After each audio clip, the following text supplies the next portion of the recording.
आजची ही पत्रकार परिषद घेण्याचं मुख्य कारण आपल्याला भरतभाईंनी सांगितलंय। मधल्या काळामध्ये आमदार साहेबांनी सांगितलं होतं की मी या मतदारसंघामध्ये अनेक विकास कामं केलेली आहेत। त्यांनी मोठमोठ्या विकास कामांची नावं सुद्धा घेतली होती। त्यामध्ये कोंढाणा धरण असेल, त्यामध्ये कर्जत मुरबाड रस्ता असेल, त्यामध्ये कर्जत चौक कर्जत नेरळ रस्ता असेल, त्यामध्ये अमराईमधला कर्जत देऊळला जोडणारा ब्रिज असेल, प्रशासकीय भवन असेल, अनेक कामांची त्यांनी नावं घेतली। त्यांनी सांगितलं होतं, मी शेवटच्या भाषणामध्ये त्यांचं ऐकलं होतं की मी 2900 कोटी रुपयाचा निधी आणला। मला वाटते 7 जानेवारी 2024 आमदार साहेबांनी भाषण केलं होतं। त्यामध्ये त्यांनी म्हटलं होतं की मी 800 कोटी रुपयाचा निधी आणला। त्यानंतर 29 सप्टेंबरला त्यांचे जिल्हा अध्यक्ष संतोषजी भोईर साहेबांनी भाषण केलं होतं। त्यांनी सांगितलं आमदार साहेबांनी 2000 कोटी रुपयाचा निधी आणला। त्यानंतर मला वाटते 12 ऑक्टोबरला आमदार साहेबांनी भाषण केलं आणि मग त्यांनी सांगितलं की मी माझ्या पीएला विचारलं आणि मला काय रे बाबा किती मी निधी आणला त्यांना ते माहिती नव्हतं। मग पीएने सांगितलं साहेब तुम्ही 2900 कोटी रुपयाचा निधी आणला आणि त्याने तिथं जाहीर केलं की मी 2900 रुपयाचा निधी आणला। परंतु मी आपल्याला या ठिकाणी सांगणार आहे, आमदार साहेबांनी जे प्रशासकीय इमारतीचं मी केली असं सांगत होते ते 4 फेब्रुवारी 2019 ला ती इमारत मंजूर झाली आणि त्याचं निधी वितरण झालेलं आहे। तेव्हा ते आमदारही नव्हते। त्यानंतर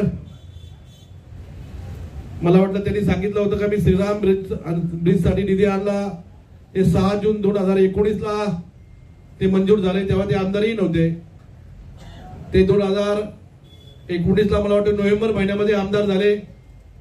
त्यानंतर त्यांचा निधी आणण्याचा कार्यक्रम सुरू झाला असेल। त्यानंतर खोपोली कर्जत कशेले मुरबाड हा रस्ता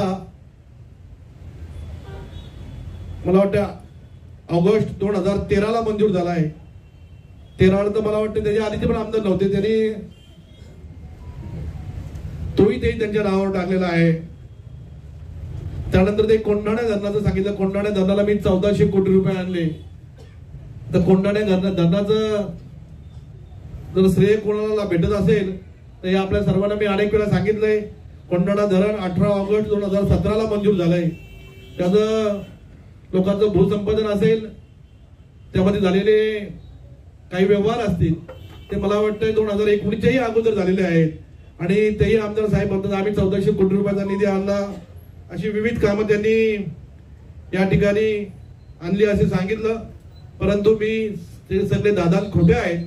त्यांनी जर 2900 कोटी रुपयाचा निधी आणला असेल तर तो निधी नक्की कुठे गेला हे पत्रकार बंधूंना शोधावं लागेल। कारण तो निधी जर त्यांच्या घरी गेला असेल तेही तपासावं लागेल, त्यांच्या घराच्या सुशोभीकरणाला गेला असेल तोही तपासावं लागेल। कारण त्यांनी जी कामं सांगितली होती त्याचं एकही काम त्यांच्या काळातलं नाहीये। ते काम मला वाटतंय 2018, 17, 18 ला झालेली कामं आहेत। त्यानंतर मला त्यांनी जी अनेक कामं त्यांचा जाहीरनामा होता 2019 चा त्यांचा जाहीरनामा होता। त्यांचा पहिला विषय होता जाहीरनाम्यामध्ये कर्जत खोपोलीमधील पिण्यायोग्य पाणी पुरवठा सुरळीत करणार, खालापूरकरांसाठी पातळगंगा नदीचे व कर्जतकरांसाठी पेंच नदीचे पाणी गावागावात नियोजनबद्ध पद्धतीने देणार। दिले का पेंच नदीचं पाणी तुम्हाला कोणाला? त्यांचा दुसरा विषय होता जिल्हा परिषद शाळांमध्ये दुरुस्ती करून त्यांना अत्यावश्यक आणि डिजिटल करणार, युवक युवतींसाठी स्पर्धा परीक्षा मार्गदर्शन शिबिर कौशल्य विकास केंद्र उभारणार। एक तरी उभारले का? त्यांचा तिसरा विषय होता सरकारी दवाखाना अद्ययावत करणार, तसेच मल्टी स्पेशलिस्ट हॉस्पिटल उभारणार, कुपोषित मुक्त करणार, खालापूरसाठी विशेष प्रयत्न खालापूरसाठी विशेष प्रयत्न करणार। असं काय झाले का? हॉस्पिटल आले का? त्यांचा चौथा विषय होता पडीक जमीन पाण्याखाली यावी म्हणून कालव्याद्वारे पाणी पुरवठा करणार, धरणांची क्षमता वाढून शेतीला मुबलक पाणी पुरवठा होईल यासाठी प्रयत्न करणार. केलंय का कुठे असं काय? त्यांचा पाचवा प्रश्न होता रोजगार व औद्योगिक विकास. औद्योगिक विकासासाठी ग्रीन झोन पट्ट्यामध्ये बदल करून नवनवीन कंपन्या मतदारसंघामध्ये आणणार, स्थानिकांना इथल्या कंपन्यांमध्ये नोकरीसाठी प्रथम प्राधान्य देणार. यांच्या भाच्याला कॉन्ट्रॅक्ट आणि ठेके मिळाले.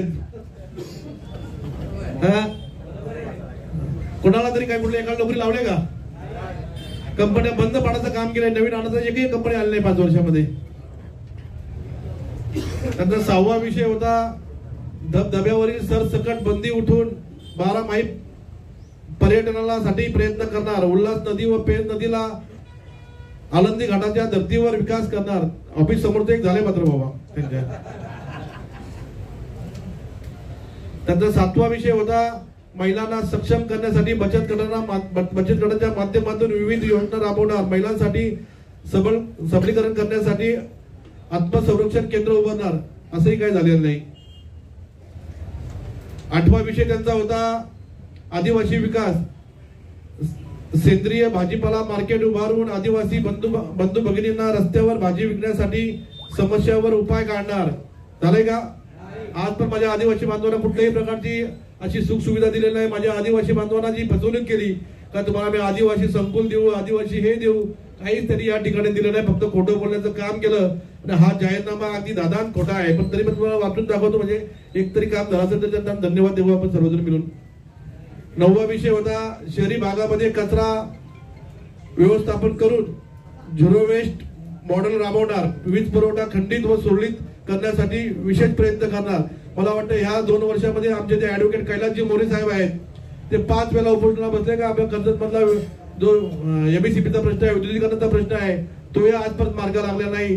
जर विकास झाला असता तर कर्जत शहरातील लोकांना अनेक वेळा उपोषणाला बसावं लागलं नसतं असं मला या ठिकाणी काही सांगायला हरकत नाही. 11वा विषय होता कर्जत शहरामधील सुसज्ज नाट्यगृह व मतदारसंघासाठी अद्ययावत क्रीडा संकुल उभारणार, वारकरी संप्रदायाचा सांस्कृतिक वसा जपण्यासाठी वारकरी भवनची स्थापना करणार. असं काही झालंय का?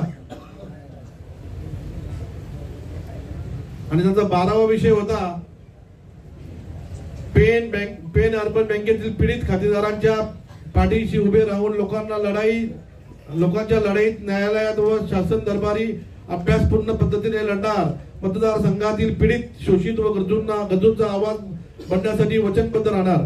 पेन अर्बन बँक बंद झाल्यापासून काय लोकांची एक तरी सिंगल मीटिंग घेतली का? अशी खोटं बोलून जी कामं त्यांनी करण्याचा प्रयत्न केलाय ते आपल्याला सांगणं गरजेचं होतं. आपण सर्वांनी बघितलं असेल आमदार साहेबांनी या 5 वर्षामध्ये कुठल्याही प्रकारचं सामाजिक काम, कुठल्याही प्रकारची लोकांचं लोकोपयोगी काम झालं असं मला वाटत नाही. कारण त्यांनी जी सांगितलेली कामं होती ती कामं दादांत खोटी होती. आपलं कर्जत न्यूज चॅनलला लाईक, शेअर आणि सबस्क्राईब करायला विसरू नका.